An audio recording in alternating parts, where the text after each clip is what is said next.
I'm pretty sure my stepfather died the day we moved into the house. Maybe even before.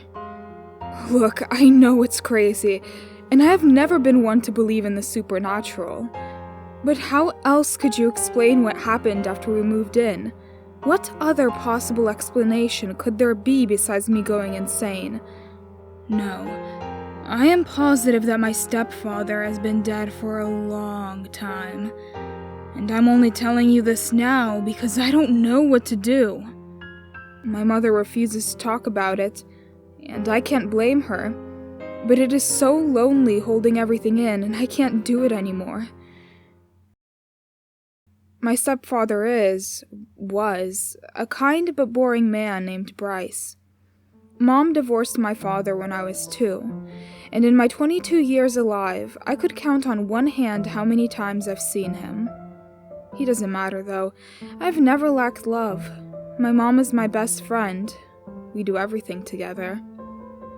When she started dating Brice, I was happy for her and relieved that she was finally with somebody who treated her well. I was even happy when Brice invited Mom and me to live with him. He had recently inherited his mother's estate after she died. After years of dating, he and Mom thought this would be the next step in their relationship. The house was in the countryside on a huge, lonely plot of land. On the ride there, my mom babbled happily.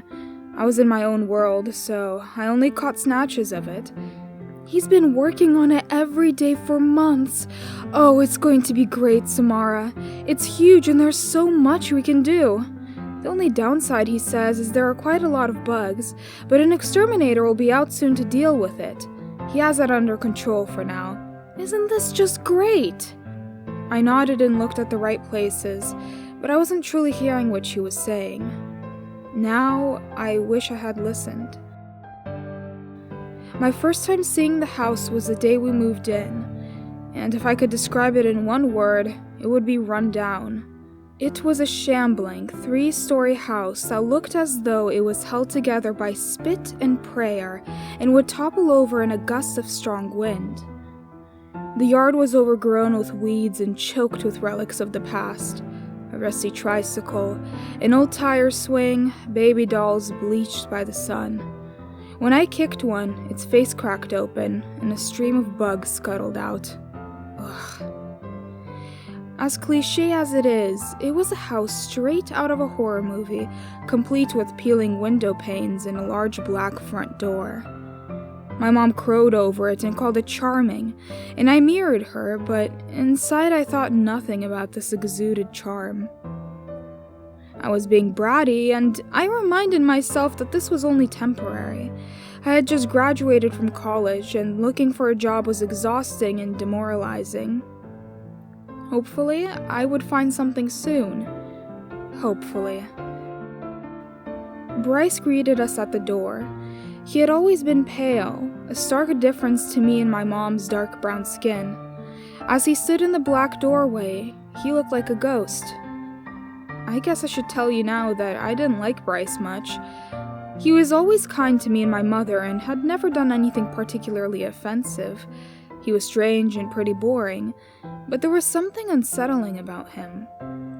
His eyes were pale ice blue, devoid of any emotion, and when he smiled, there was no warmth in it. It was cold and predatory, a shark's grin. The interior wasn't as bad as the outside. It actually looked decent, even though it was half-finished. Mom was right, this place was huge, a stark difference to the small apartment me and Mom had lived in my college dorm rooms.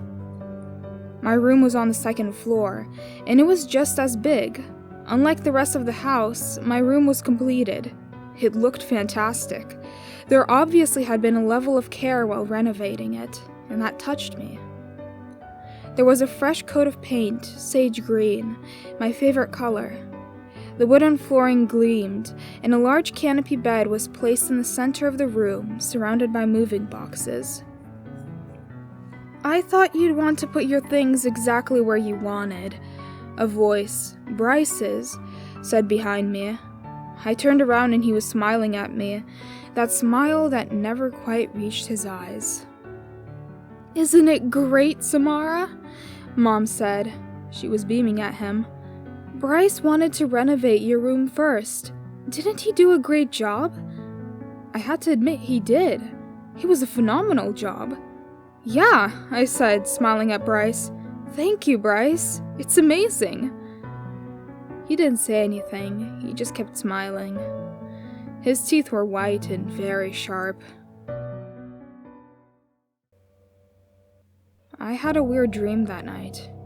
I dreamt I was walking around the house, the waning sun golden and casting long, contorting shadows on the walls. There was a light at the end of the hallway, a glowing dark red that pulsed to the beat of my heart.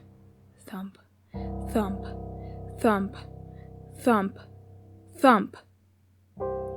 The colors washed over me like a crimson wave, and I felt something wet and hot drip out of my ear.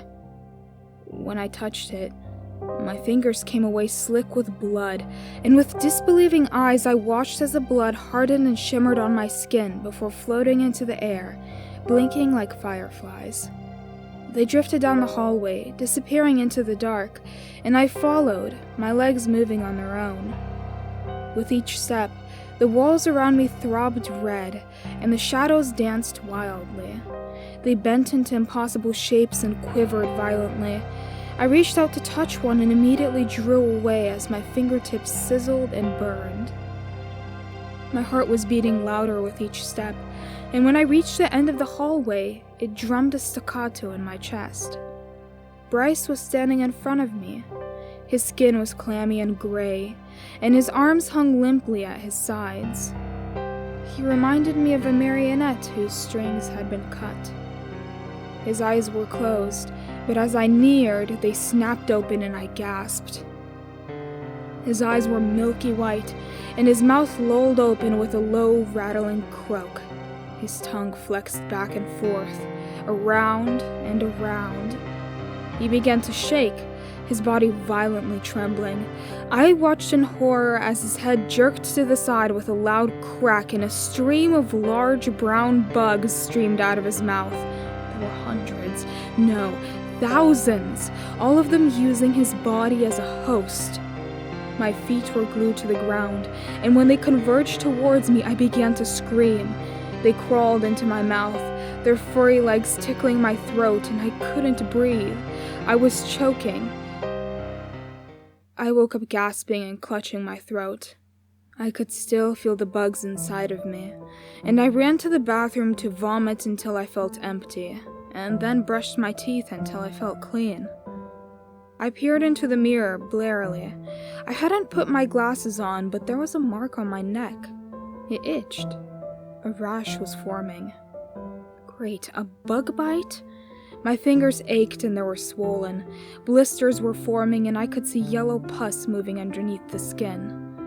I cleaned my fingers as best as I could and took a couple of ibuprofen to stave off the pain.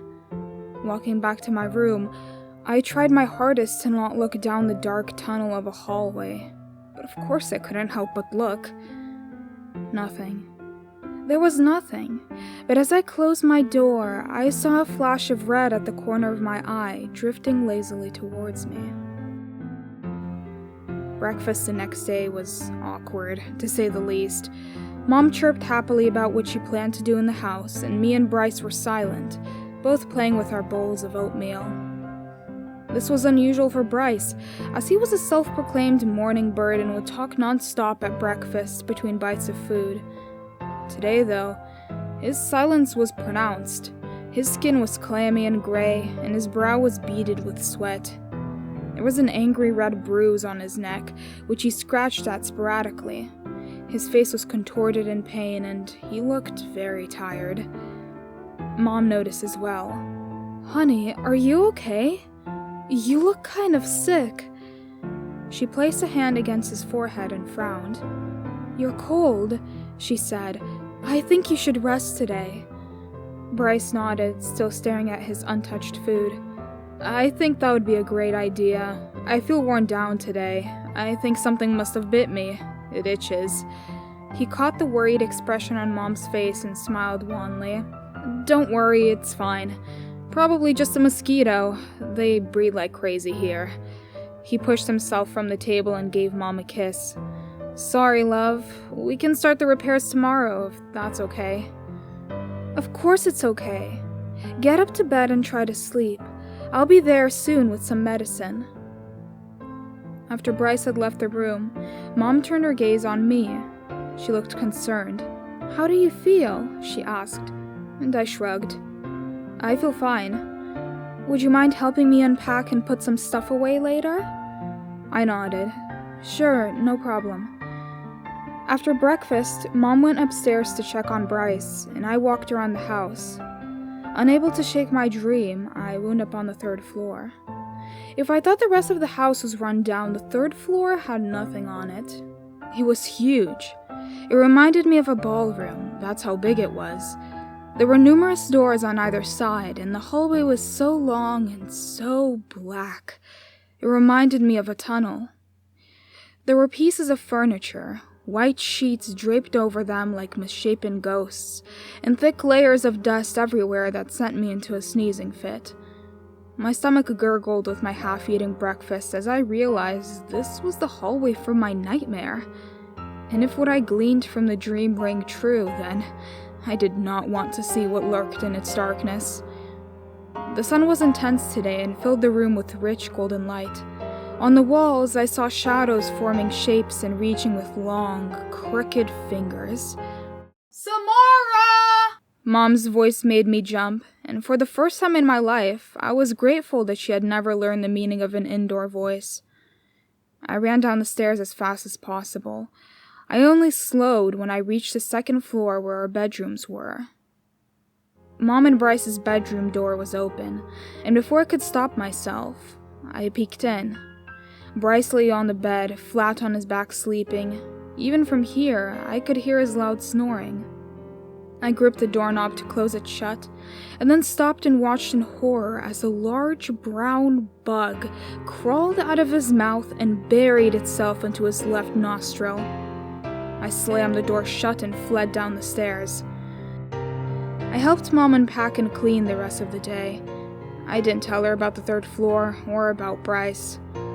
I told you I didn't believe in the supernatural, and one bad dream and creepy tricks of the light wasn't going to change that so easily. I was unsettled though, because this was some weird shit, and I felt something was wrong. It didn't take long for my beliefs to shift drastically, but by then it was too late. And now, everything and everyone I have ever known and loved are gone. Brice didn't feel better the next day, or the day after that. When the weekend came and when he remained immobile in bed, Mom was beyond worried. "Why not take him to the hospital?" I asked her one night as we washed the dishes. She shook her head. "He refuses to go," she sighed. "He says he feels fine, just the stress of the move and work." But I know she didn't believe that, and neither did I. "Mama," I started, but she cut me off. "He won't go, Sammy. He doesn't like hospitals. Look, if it gets worse, I'll make him go. For now, let's just look after him." She smiled at me, her eyes tired and sad. "We're so happy you're here. You're such a great help."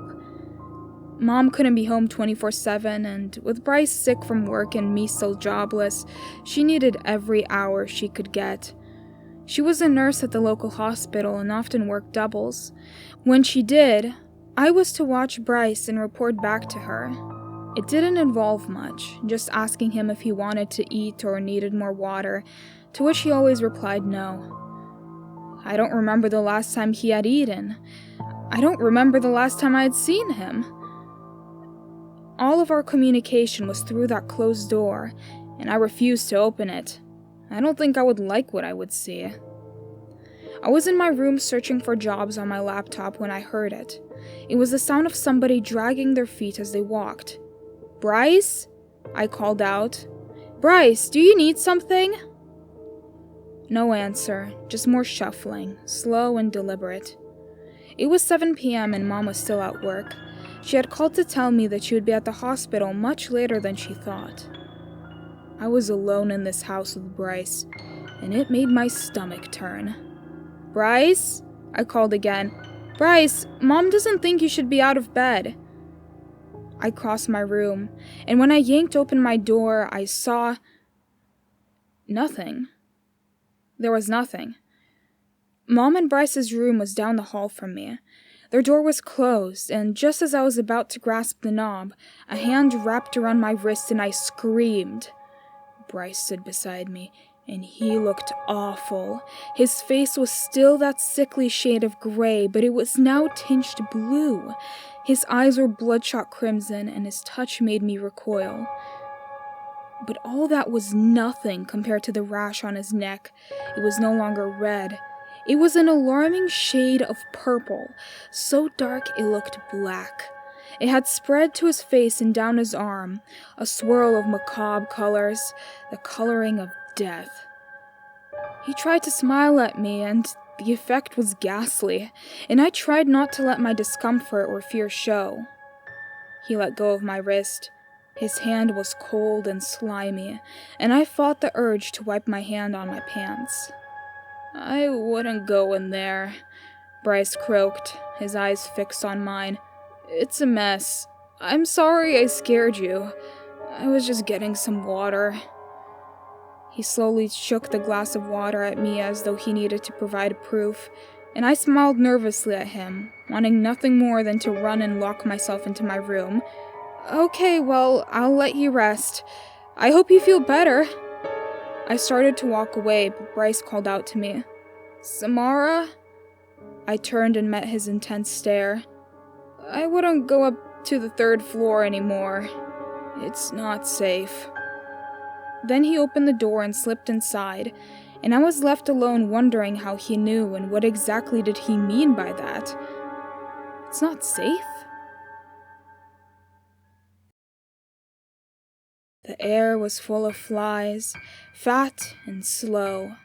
The sound of their buzzing wings was so loud and insistent that I felt sick. They were everywhere. They coated the walls and crunched under my feet. They drifted lazily in front of my face, and I made sure to keep my mouth closed. They didn't have any interest in me. Instead, they focused on the walls and the ceiling. The curtains drawn were now yanked away violently, unleashing the sun on the hallway and flooding it with golden light. Most, if not all, of the flies fell to the floor dead. The ones that remained formed shadows, faces with screaming mouths and drooping eyes. One by one, they peeled themselves off the wall and limped towards me, shuddering, their hands buzzing and reaching. I tried to run, but I couldn't. I felt cold fingers trail over my braids. I looked up at the ceiling, and there was an old woman suspended in the air. Or what I thought was a woman. As she loomed closer, I saw that she had at least 8 eyes and just as many legs and arms. She hung upside down, but not floating in thin air as I initially thought. No. The entire ceiling was covered in gold and silver silk woven into intricate netting. A spider's web. There were several egg sacs quivering on the web. Most of them were very small, but there were also a few big ones. They looked like silk body bags. The spider/woman stared at me, her dark eyes glittering. I could hear loud crunches as she masticated slowly, and when she grinned at me, I saw her mouth full of flies. Some chewed to bits and pieces, the others buzzing with life. One of the sacs quivered, and with a great ripping sound, it tore. A leg at first, limp and dangling, and then a face burst through the sack. A face mottled blue, black, and gray. Brice. Brice's kind and boring face peered down at me, his eyes open, but no longer seeing. The few strands of web encasing him were slowly giving way. He fell like a sack of potatoes and landed on his back with a loud, meaty thud. Brice was dead. Brice was very, very dead. His torso had burst open, exposing the inner workings of his body.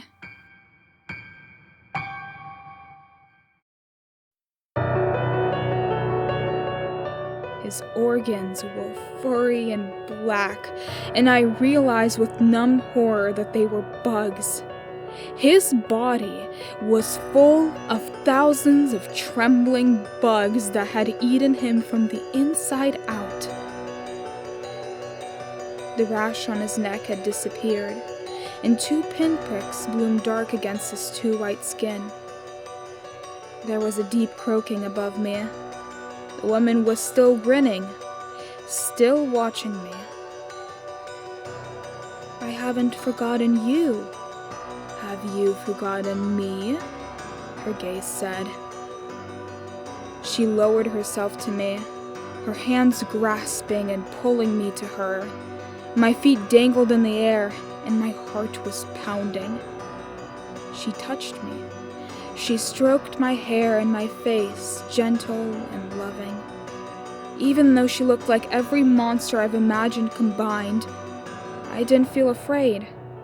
Instead, I felt sad. She stuck a finger between my lips and pried my mouth open. Before I even had time to think, she mashed her lips against mine. She breathed into me, and a flood of bugs danced on my tongue, and I hungrily swallowed them all. They were sweet, and tickled as they glided down my throat. There was no end to them, and they crawled on my organs and glued themselves to my rib cage. They hummed on each and every bone.